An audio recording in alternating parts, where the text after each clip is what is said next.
ఎక్కించండి, త్వరగా ఎక్కించండి.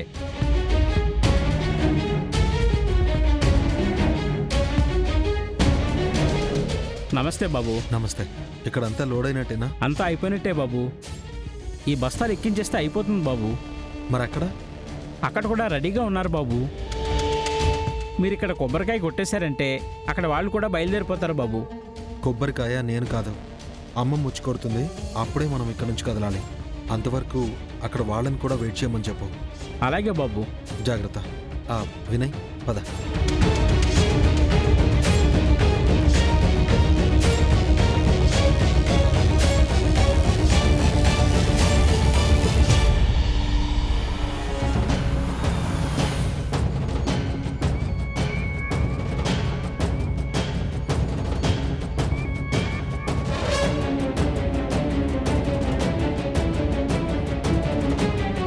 ఏంటి ఎండి గారు, ఏంటి సంగతి? ఏం చేస్తున్నారు?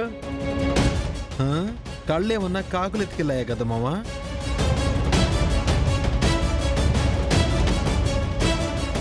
ధాన్యం లోడ్లు కనిపించట్లేదా?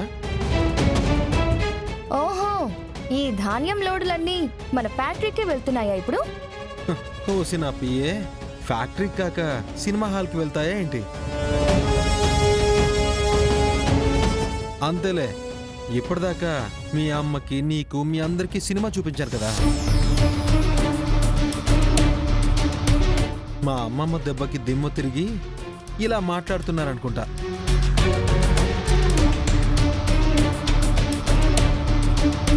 ఏమవుతా, నువ్వేంటి ఏదో చెప్పడానికి వచ్చి ఆగిపోయావు? ఏం రావట్లేదా? ఏమన్నావు? ఫ్యాక్టరీకి ఈ ఊరు నుంచే కాదు, ఏ ఊరు నుండి ఒక ధాన్యం గింజ కూడా తీసుకుని వెళ్ళలేవు అన్నావు కదా. ఇప్పుడు చూడత్తా, ధాన్యం గింజ కాదు, టన్నులు టన్నులు ట్రాక్టర్లతో తీసుకెళ్తున్నా. ఇప్పుడేమంటావు?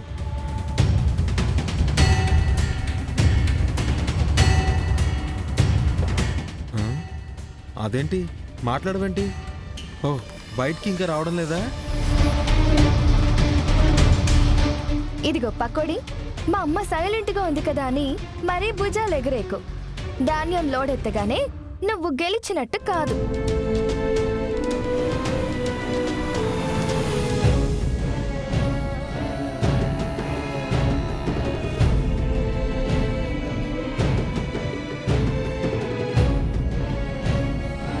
అమ్మమ్మ వచ్చిందే, ముందు అమ్మమ్మని చూసి తర్వాత వచ్చి మీ పని చెప్తా. Wait and see.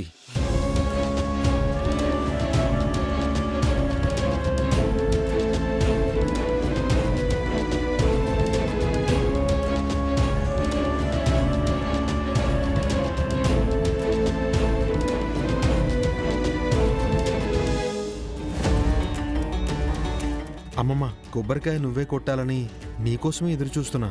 వచ్చి కొబ్బరికాయ కొట్టమ్మమ్మా. నన్ను క్షమించు మనవడా. ఏమైందమ్మమ్మా, అంత పెద్ద మాట ఎందుకంటున్నావు? 25 ఏళ్ల కింద ఆవేశంలో మీ అత్తతో ఒక మాట అన్నానయ్యా. ఈ రోజు నుండి మీ ఊరికి నీ పేరును ఉన్న అఖిలాండేశ్వరి మిల్స్కి నా ఊరి నుండి ధాన్యం బస్తా కాదు కదా, ఒక్క వడ్ల గింజ కూడా రాదు. రానివ్వను.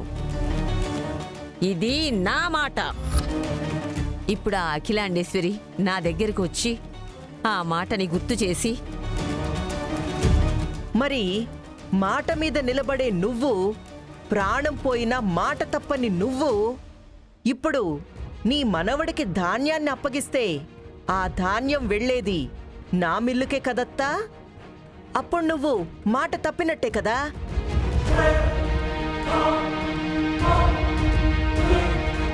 ఈ అన్నపూర్ణమ్మ ఆలోచనతో అన్నా, ఆవేశంతో అన్నా, మాటంటే మాటే మనవడా. చెప్పానంటే చచ్చినా తప్పను, తప్పానంటే నేను బతికినా చచ్చినట్టే లెక్క.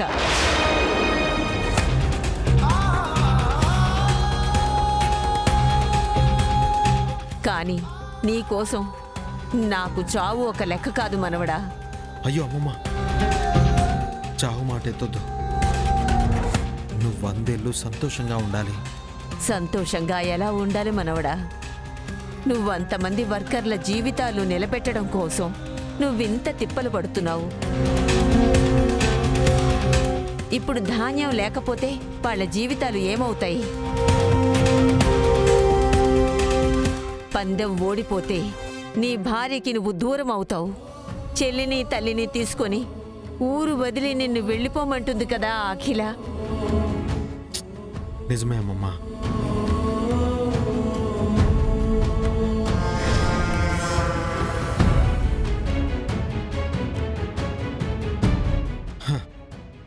కానీ నాది రేపటి సమస్య.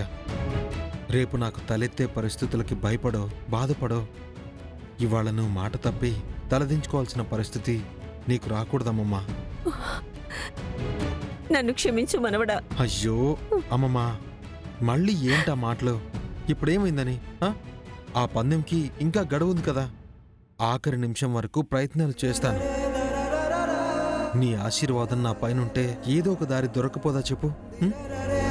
నన్ను ఆశీర్వదించమ్మమ్మా. మనవడా,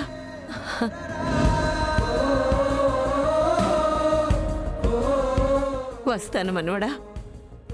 సరే అమ్మమ్మా, తీసుకెళ్ళు. అలాగేనయ్యా.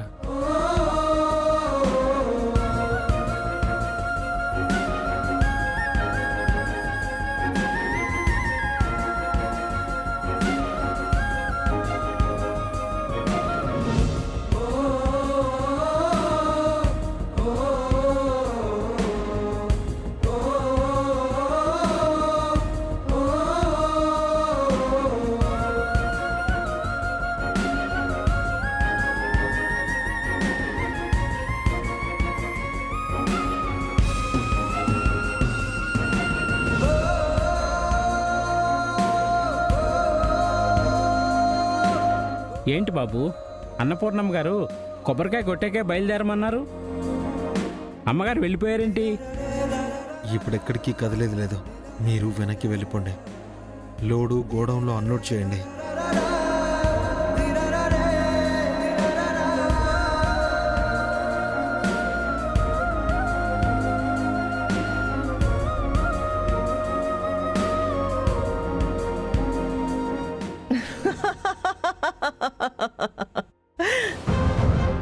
ఏందబ్బి, ఇందాక మొహం కళకళ కళకళ ఆడిపోయి ఉండాది.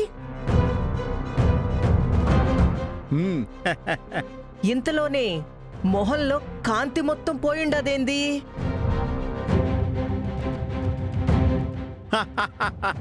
రావట్లేదా అని నిన్ను ఎక్కిరించిన ఎండి గారికి ఇప్పుడు నోట మాట రావట్లేదు అఖిలమ్మా.